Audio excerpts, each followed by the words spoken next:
Actions were held in 15 cities across the United States on Tuesday, January 24th, targeting Wells Fargo and FMR Fidelity branches. Protesters were denouncing the bank's investments in private for-profit prison and immigration detention companies like the GEO Group. In Washington, D.C., demonstrators rallied and leafleted near a Wells Fargo branch, with organizers like Kwasi Setu calling for a boycott of the bank until it divests its money in for-profit prisons. The purpose of the boycott is to educate and mobilize people in the community and around the city and around the country, actually, bring their awareness as to the issue of profits through private prisons, private incarceration, slavery. Even though we're focused on Wells Fargo is only one bank that's doing it. We understand that. It's only one corporation that does it. And we have to deal with, like here in D.C., the city council does a lot of business with Wells Fargo. That means our tax dollars are going to support this institution. We need to change that.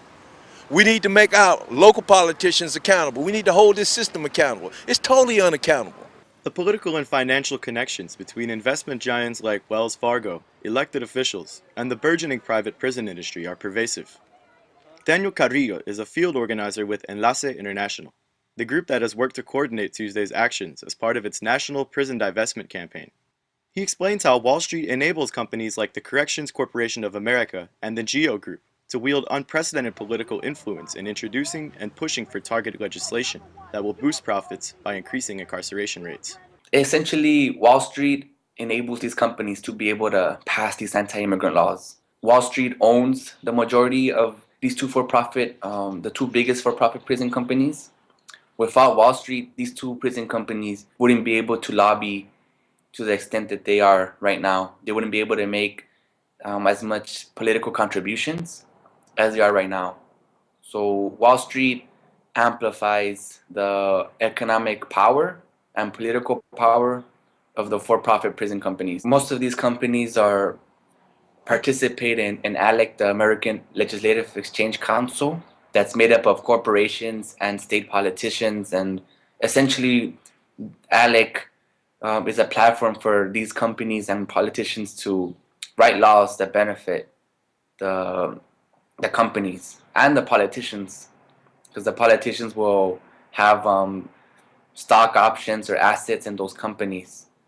An NPR investigative report revealed that private prison companies participating in ALEC wrote the model legislation that became Arizona Anti-Immigration Law SB 1070, which was then introduced by longtime ALEC member State Senator Russell Pierce, who was later recalled in November 2011 elections. Numerous anti-immigration copycat bills introduced in states like Georgia and Alabama have also been attributed to ALEC and private prison industry participants, who stand to profit from the increased flow of immigration detainees, with roughly 50% housed in private facilities. It's a very profitable business to put people in cages, averaging from $122 up to $200 a day per person. That's in one of their detention camps or federal or state prisons. And then it also helps to shift the blame of the economic collapse that the Wall Street caused onto immigrants. So, they ruin, Wall Street ruins the economy, and they find a way to scapegoat immigrants. The private prison industry's reach extends beyond recent anti-immigration laws, first experiencing significant growth in the wake of the war on drugs and tough on crime laws that saw the widespread implementation of mandatory sentencing guidelines. Communities of color were disproportionately impacted by the policies, which also resulted in the mass incarceration of often non-violent offenders and led to the construction of more private facilities as state facilities were filled beyond capacity.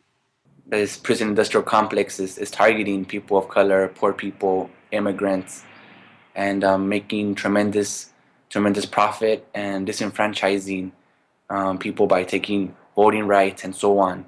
Occupy DC's Criminal Injustice Committee member, Mike Stark, participated in Tuesday's action in Washington. He says the openness with which prison corporations like the GEO Group cater to investors on Wall Street is symptomatic of the drive for profits that underpins the prison industrial complex. It's mind-baffling, like how how enthusiastic they are over their participation in Wall Street and the New York Stock Exchange, and as a vehicle for investment right now, that they think that jailing people, mass incarceration is good business, profitable business. And this is another example in which the 1% is going through to outrageous lengths to make money off the rest of us. And the rest of us in this case are the 2 million people behind bars in this country.